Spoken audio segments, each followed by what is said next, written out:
මම දැන් ඉතින් අද වීඩියෝ එකකින් කතා කරන්නේ හයිඩ්‍රොක්විනෝන් ගැන. මොකද මේ වෙනකොට ලංකාවේ මෙන්න මේ වගේ ප්‍රොඩක්ට්ස් ගොඩක් කොස්මෙටික් ස්ටෝර්ස් වල එතකොට ඔන්ලයින් එහෙම වැඩි වශයෙන් ගන්න තියෙනවා. ඉතින් මේ දේවල් අරගෙන ගොඩක් වෙලාවට වැරදියට පාවිච්චි කිරීම නිසා ගොඩ දෙනෙක් ප්‍රශ්න ඇති කරගන්නවා. ඉතින් ඒ නිසා මේ දේවල් ගැන අපි හරියට දැනුවත් වෙන එක ගොඩක් වැදගත්. ඉතින් ඒ නිසා අද වීඩියෝ එකෙන් මම හයිඩ්‍රොක්විනෝන් ගැන සේරම විස්තර කියලා දෙන්නම්. ඉතින් දැන් මේ දේත් මම මුලින්ම කියනවා. ඉතින් මේ වීඩියෝ එක මම කරන්න හිතුවේ මේ වෙනකොට මේ වගේ ප්‍රොඩක්ට්ස් පාවිච්චි කරලා ආසාදනයන් ඇති වුණ ගොඩ දෙනෙක් මගෙන් අහනවා මේකට කරන්න පුළුවන් ප්‍රතිකාර මොනවද? ડોක්ටර්ස්ලා ළඟට ගියා මට අඩු වෙන්නේ නැහැ මොනවාද කරන්න ඕනේ කියලා. ඒත් එක්කම මේ වෙනකොට මම අහනවා මේක ඉක්මන් රිසල්ට් ගන්න පාවිච්චි කරන්න ඕන විදිය. ඉතින් මෙන්න මේ ප්‍රශ්නත් එක්ක මම හිතුවා මේ හයිඩ්‍රොක්විනෝන් කියන දේ ගැන වඩාත් හොඳින් මේ තියෙන හැම විස්තරයක්ම ඔයාලට අරන් ඉන්න ඕනේ කියලා. මොකද එතකොට ඔයාටම තේරුම් ගන්න පුළුවන් මේක මම පාවිච්චි කරන්න හොඳයිද නැද්ද කියලා. ඉතින් ඒ නිසා මුළු වීඩියෝ එකම හොඳ අවබෝධයෙන් බලන්න. ඉතින් හයිඩ්‍රොක්විනෝන් ගැන සරලවම කිව්වොත් මේ හයිඩ්‍රොක්විනෝන් කියන්නේ ස්කින් එක ලයිට් කරන්න පුළුවන් විදිහේ අමුද්‍රව්‍යයක්. ඉතින් මේක සමේ ඇතිවන විවිධාකාර විදිහේ හයිපර් පිග්මන්ටේෂන් තත්ත්වයන් වලට භාවිතා කරනවා.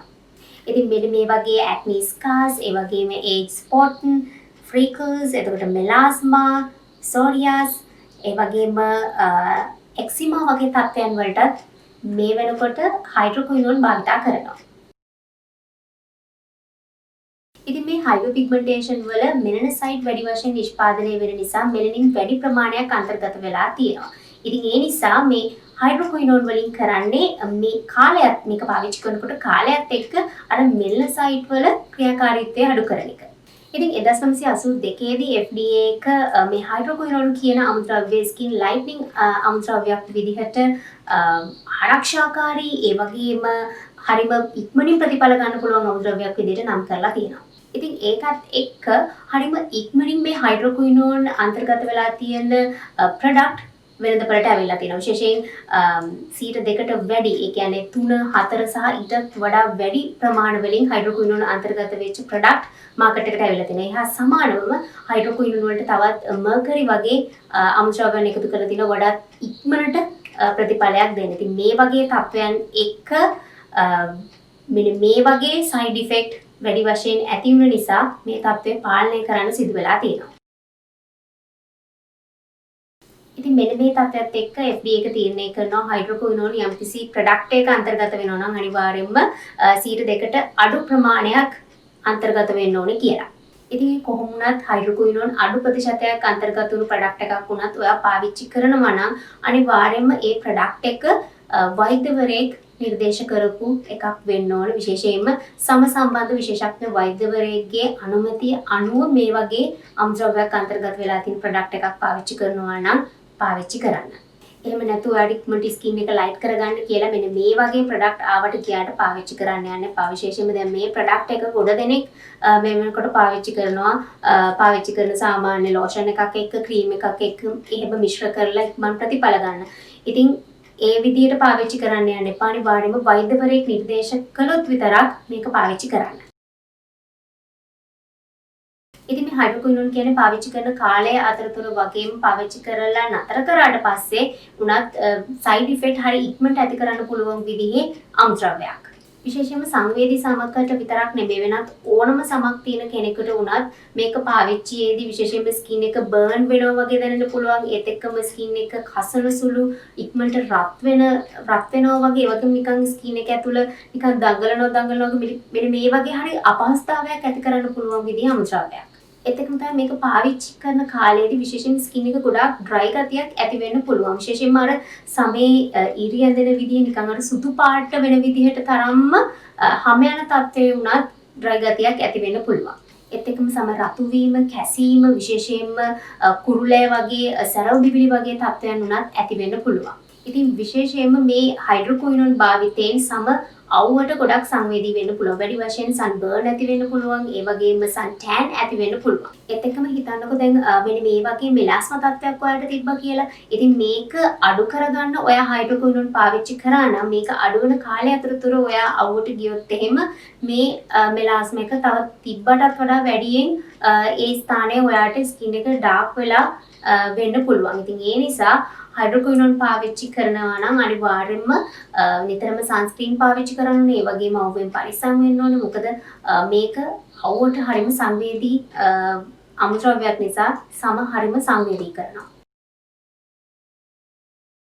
ඉතින් මේ හයිඩ්‍රොක්විනෝන් වලින් පිග්මන්ටේෂන්ස් වගේ තත්ත්වයන් හරි ඉක්මනට අඩු කරගන්න පුළුවන්. ඒ වගේම ස්කින් එක උනත් හරි ඉක්මනට සුදු කරගන්න පුළුවන්. හැබැයි මේක හැමදාටම තියාගන්න බෑ. මේක తాවකාලික තත්ත්වයක්. මොකද මේක පාවිච්චි කරලා නතර කරාම හරි එහෙම නැත්නම් මේක පාවිච්චි කරලා අවුවට ගියාම හරි මේ තත්ත්වය එක්ක තවත් වැඩි වෙලා ඇති වෙන්න පුළුවන්. එහෙම නැත්නම් ස්කින් එක සම්පූර්ණයෙන් කළු වෙන්න පුළුවන්. ඉතින් මේ වගේ තත්ත්වයන් මේ හයිඩ්‍රොක්විනෝන් වලින් ඇති වෙනවා. ඒත් එකම තමයි ඇතැම් පර්යේෂකවරු මේ වෙනකොට පෙන්වා දෙනවා දැන් මේක දීර්ඝ කාලයක් තිස්සේ එක දිගට පාවිච්චි කරගෙන ඒමෙන් පසු කාලනම ගොඩක් සමසම්බන්ධ වුණත් සෞඛ්‍ය ගැටලු ඇති වෙන්න පුළුවන් කියලා. ඕස්ට්‍රේලියාව, ජපානය, ඒ වගේම යුරෝපා රටවල් වල මේ හයිඩ්‍රොක්විනෝන් අන්තර්ගත වෙලා තියෙන නිෂ්පාදන තහනම් කරලා තියෙනවා මේ වෙනකොට. ඒ වගේම තමයි සවුත් අප්‍රිකාවලත් මේ වෙනකොට මේ හයිඩ්‍රොක්විනෝන් අන්තර්ගත වෙලා තියෙන නිෂ්පාදන ගොඩාක් තහනම් කරලා තියෙනවා. නමුත් හැම ප්‍රොඩක්ට් එකක්ම වගේ තහනම් කරලා නැහැ. ලංකාවේ හයිඩ්‍රොක්විනෝන් තහනම් කරලා තියෙන්නේ.